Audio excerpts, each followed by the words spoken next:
I'm John Roberts, Dean of the College of Liberal Arts and Social Sciences, and it is my pleasure to welcome you to the University of Houston's annual celebration of the life and achievement of Dr. Martin Luther King, Jr. This occasion has become one of the proudest moments in the life of the university. It's the moment when we join Americans around the country to raise our voices in recognition of the contributions of an exceptional individual to civil rights and human rights. This year's annual commemorative program is the first following the unveiling of the monument to Dr. King's memory on the National Mall in Washington, D.C. For this reason, the program takes on added significance as the monument itself marks the enshrinement of Dr. King as a national hero in ways that the national holiday alone could never do. As a monument to his life, the statue memorializes the important role that Dr. King's work continues to play in shaping values around issues of human equality and economic equity in American society. Appropriately, the inscription on the King Monument, which reads, "With this faith, we will be able to hew out of the mountain of despair a stone of hope," also serve as the theme of this year's commemorative program. As in past years, our program unfolds as a conversation in order to engage more deeply the ideas that form the basis of Dr. King's actions and philosophy. The dialogue that will ensue here today gives us all an opportunity to articulate our reflections on the past, explore with each other its meaning in the present, and to look forward to the future. To initiate our conversation, we have invited two community leaders to provide us with remarks that will serve to provide context for the broader conversations that will follow as they share their thoughts on how faith shapes despair and hope. I want to begin this morning by introducing the Reverend Victor J. Thomas, rector of St. James's Episcopal Church in Houston. Reverend Thomas was born and raised in the San Francisco Bay Area. Following high school, he enlisted in the Army Reserves and attended Heyald Institute of Technology. After working for several years as an electronics technician in the Silicon Valley and attending college on nights and weekends, Reverend Thomas completed his BA at the New College of California in San Francisco. The following semester, he entered the Church Divinity School of the Pacific in Berkeley. He completed his Master Divinity degree at the Church Divinity School of the Pacific in Berkeley, California, and won the Bishop Mallett Preaching Prize in 1997. Shortly after graduation, he was ordained as a deacon and relocated to Lancaster, PA for his first ministry assignment as associate rector of St. James Parish.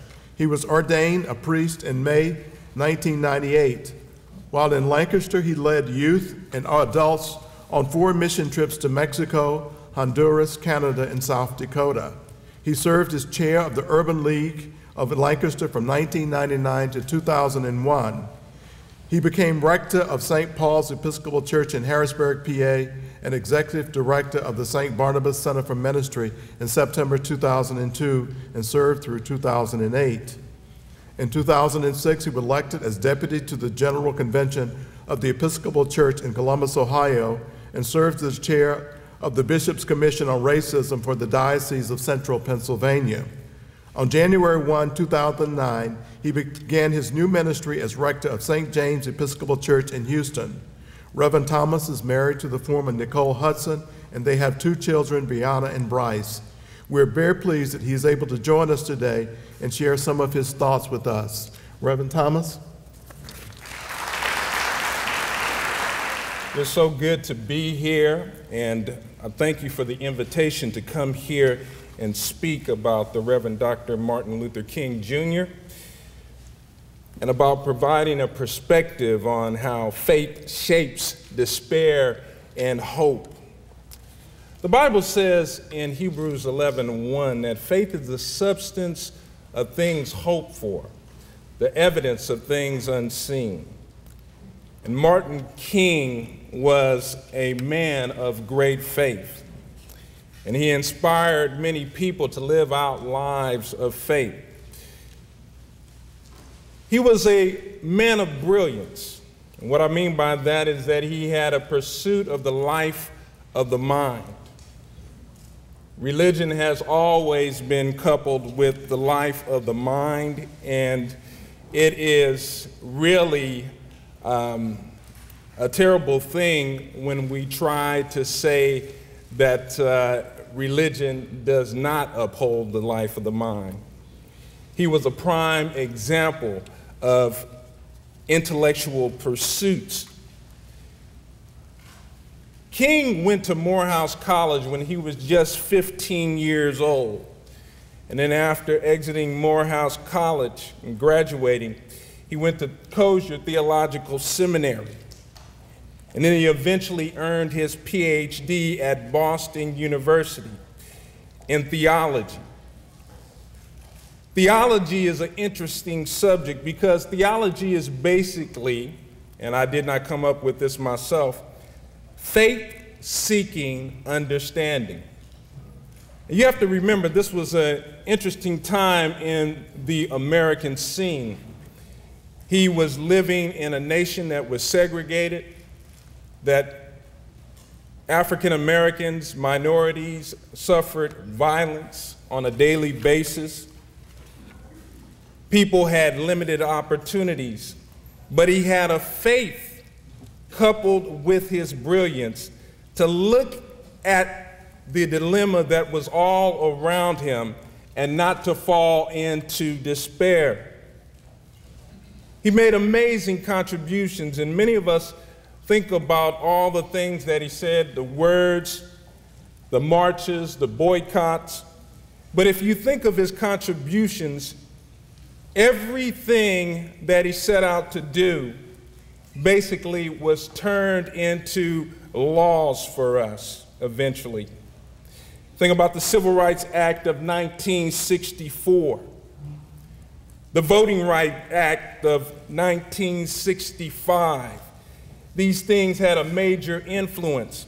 So even though he touched the conscience of America, he also inspired laws to uphold those things that he believed in. Then we have the Fair Housing Act of 1968. He was a man of great influence. And from the very beginning, when he was caught in the Montgomery bus boycott, what ended up coming out of that was not just the desegregation of the bus system in Montgomery, but also it was a law, and that came in the Browder versus Gale case, where racial segregation was knocked down for Montgomery Public Services. He taught us something.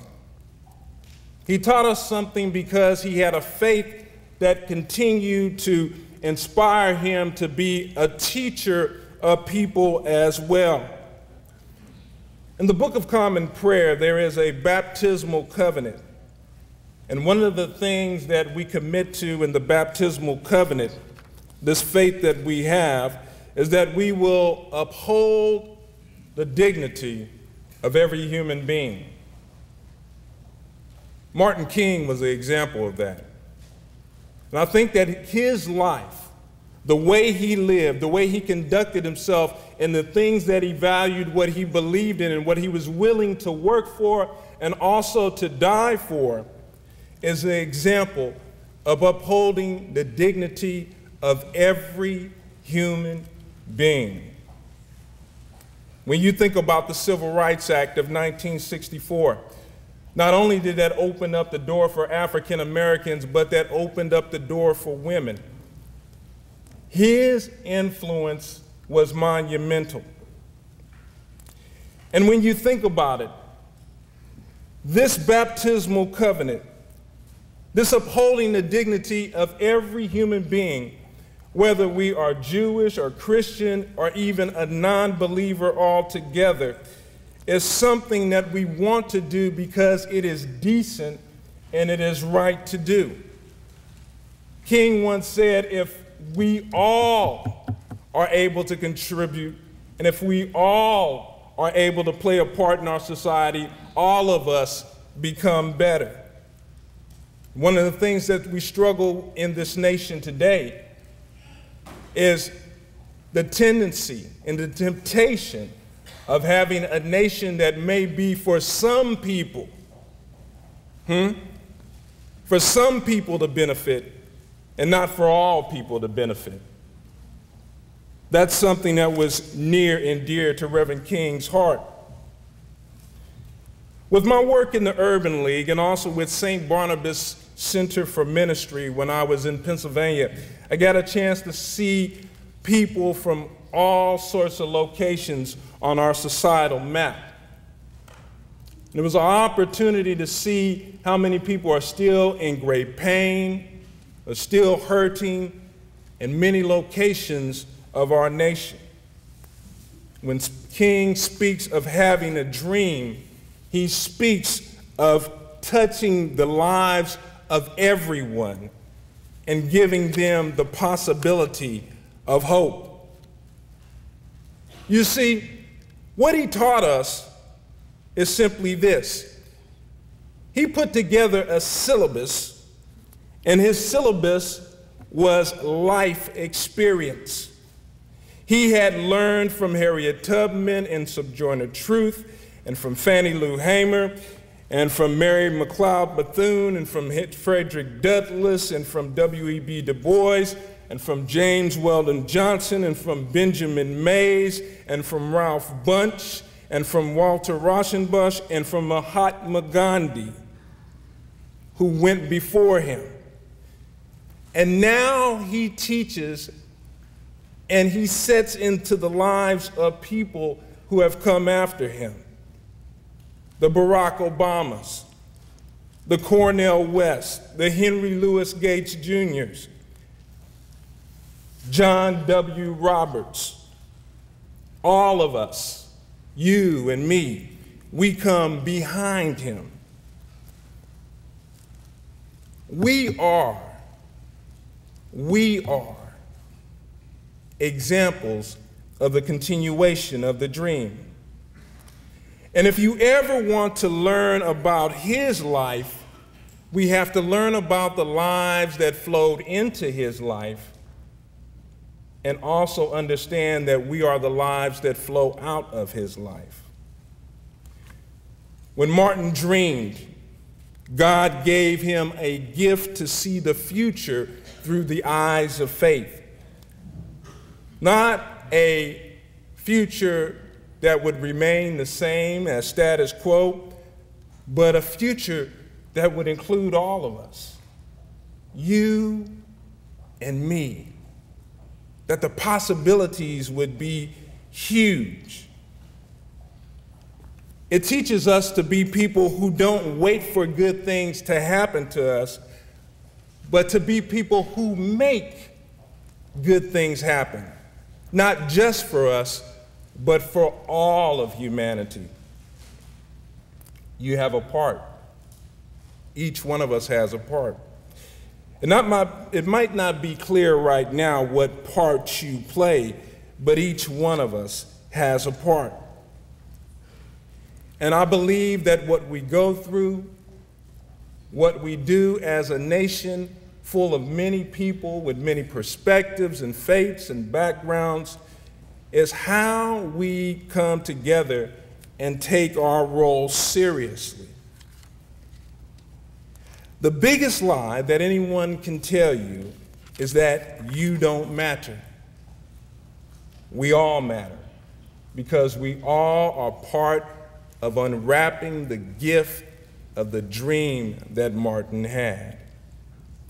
I want to finish with this poem dedicated to Martin King. It said, "You faced injustice, hate, and strife. You fought for what should be. You risked and finally gave your life so others could be free. You could have hated, but you chose to love and understand, rejecting violence to oppose an evil in our land.